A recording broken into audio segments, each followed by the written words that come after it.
Ayan po mga kabida, isang magandang oras po sa lahat at welcome po sa aking channel. Ito po, magbigay na po tayo ng reaction po dito ho sa banat po mga kabida ni dating Senador Antonio Trillanes IV laban ho dito kay Vice President Sara Duterte mga kabida.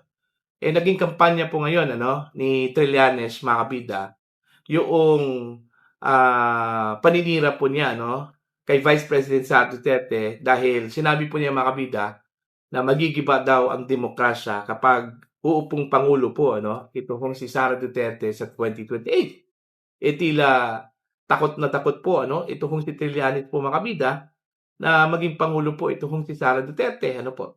Kaya ang ginagawa po niya ngayon sinisiraan po niya mga kabida ito pong si Sara Duterte. Alright? Sinasabi po niyang magpapatuloy daw yung patayan, massive corruption mga kabida, at ang uupong Speaker of the House daw ay ito hong si Congressman Paulo Duterte kung sakali man po upong Pangulo po mga kabida, ito hong si Vice President Sara Duterte Ito, babasahin ko muna ito hong post po ng Batas PH at magre-react po tayo dito sa kanyang sinabi po mga kabida. Giba ang demokrasya kay Inday Sara. Alright?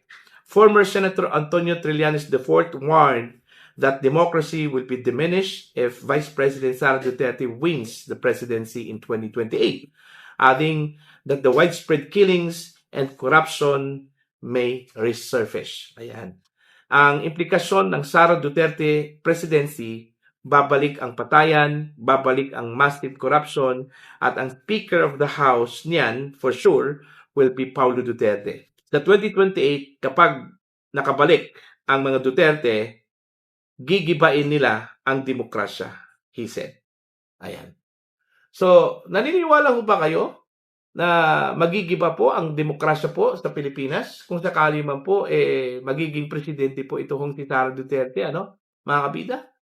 Okay? Anong tingin ho ninyo dito sa naging pahayag po ni Trillanes po, kung Duterte lang po, mga kabida, sana matagal na po nagiba yung demokrasya nung panahon pa po ni dating Pangulong Rodrigo Roa Duterte mga kabida. Yung sinabi po niyang widespread na patayan po mga kabida. Yung mga namamatay, yung mga may kasalanan po sa tao po yung mga gumagawa po ng krimen, alright? Pero yung mga inosente wala Yung sinasabi po ni Trillanes na widespread na patayan mga kabida po. Guni-guni lang po yun niya mga kabida.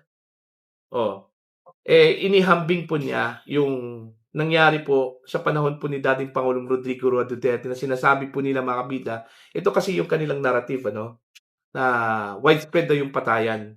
Okay? Sinasabi nila 30,000 daw yung namatay nung panahon po ni dating Pangulong Rodrigo Duterte sa kanyang war on drugs mga kabida. Pagdating ho sa kaso po nila sa International Criminal Court, hindi ho umabot po ng 100 yung kanilang mga witnesses Sana po yung 30,000 po na sinasabi po nila mga kabida na namatay during the Duterte administration. Hindi ho sila makapag-secure ng ebidensya po Kaya nga yung narrative po nila mga kabida, mamamatay tao, ito hong si Digong. At ito po ay namamana daw ni Sara Duterte mga kabida. Okay? Kaya kung magiging pangulo daw itong si Sara, ganun din daw yung mangyayari po Okay? Widespread yung patayan, massive corruption bakit ngayon? Hindi ba massive yung corruption po Yun yung tanong po kay Antonio Trillanes Ngayon ba wala bang massive corruption na nangyari? Alright? Kung ikukumpara po dun sa panahon po ni Digong mga kabida, at panahon po ng kasalukuyang administrasyon, okay? Sino po ang meron pong massive corruption na administrasyon? Base po sa impression po mga kabida Ang impression po ng taong bayan, ngayon po ang meron pong massive corruption. Alright? Bakit po hindi ho binabatikos po ni Trillanes mga kabida? Bakit hindi po niya binabatikos yung nangyayari hong pagnanakaw po ng pera po mga kabida ng mga Pilipino sa pamamagitan po ng flood control scam. Alright? yung sinasabi hong mali-malitang pera na delivery, mga kabida, okay, dun ho sa mga personalidad. In fact, kung pagbabatayan po natin yung affidavit po ng 18 mga dating sundalo, nasali ito hong si Trillanes po, mga kabida. Bakit hindi po niya binatikos po ito? Okay? Itong administrasyong ito.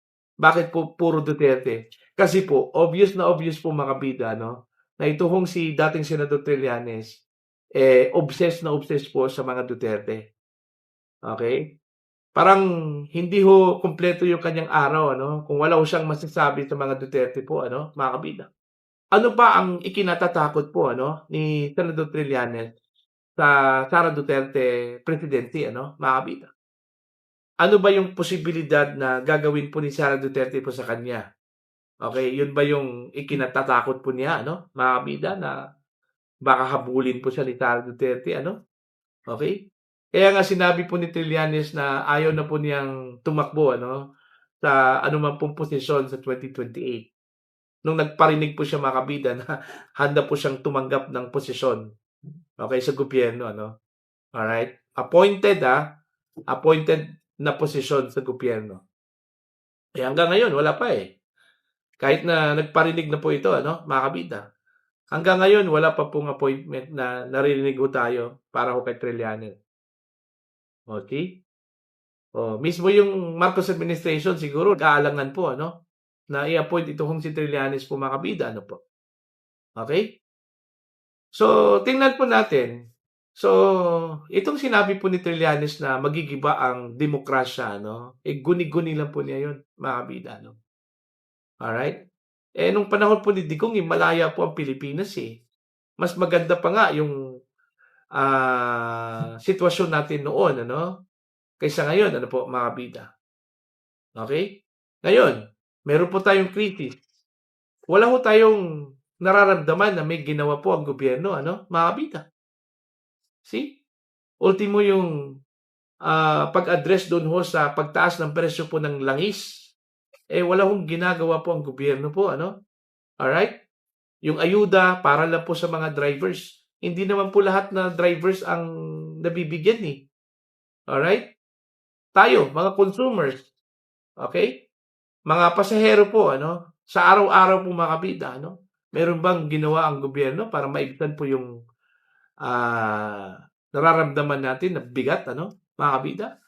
Dahil ho dito sa pagtaas po ng langis, halos lahat ng mga produkto po ngayon, mga kabida, nagsitaasan din. Diba? So, ang direkta hong apektado dito, hindi lang po mga drivers, pati yung mga consumers po, mga kabida. Look at, yung bigas po natin. Okay? Magkano na po? Yung karne. Yung karning baboy po, umabot na po ng 500 pesos per kilo, mga kabida. See? Nagsitaasan po kasi normal yan, mga kabida, sa mga ganitong sitwasyon, Pag meron pong pagtaas po ng presyo ng langis, automatic meron pong domino effect yan, mga kabida. Ang tanong, meron bang ginawa ang gobyerno para lang po maibsan po yung bigat na nararamdaman po ng mga Pilipino, mga kabida? Okay, anong sa palagay ho ninyo, Para sa akin personally, wala, Hindi ko nararamdaman po, mga kabida. Alright? So, yung sinasabi po ni Trillanes na magigiba po ang demokrasya, pag si Sara Duterte po ang magiging presidente po ng Pilipinas, daydreaming lang po yun, mga kabida, Kasi obsessed na obsessed kasi siya sa mga Duterte.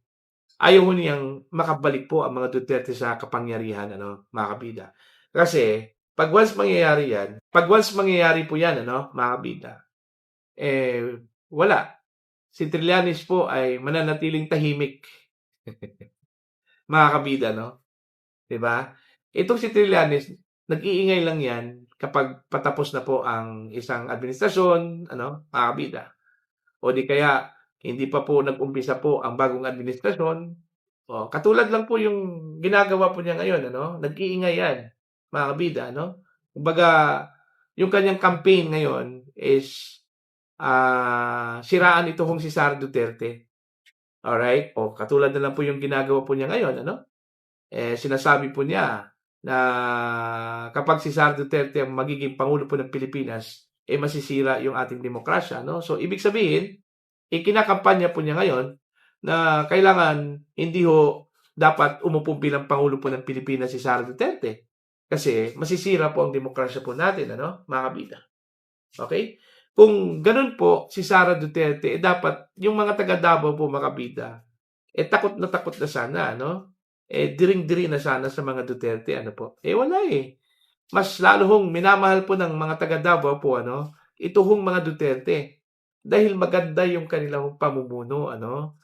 Oh, di ba? Ang Davao City, Exhibit A po nila yan, mga kabida, no? Para ho sa buong bansa.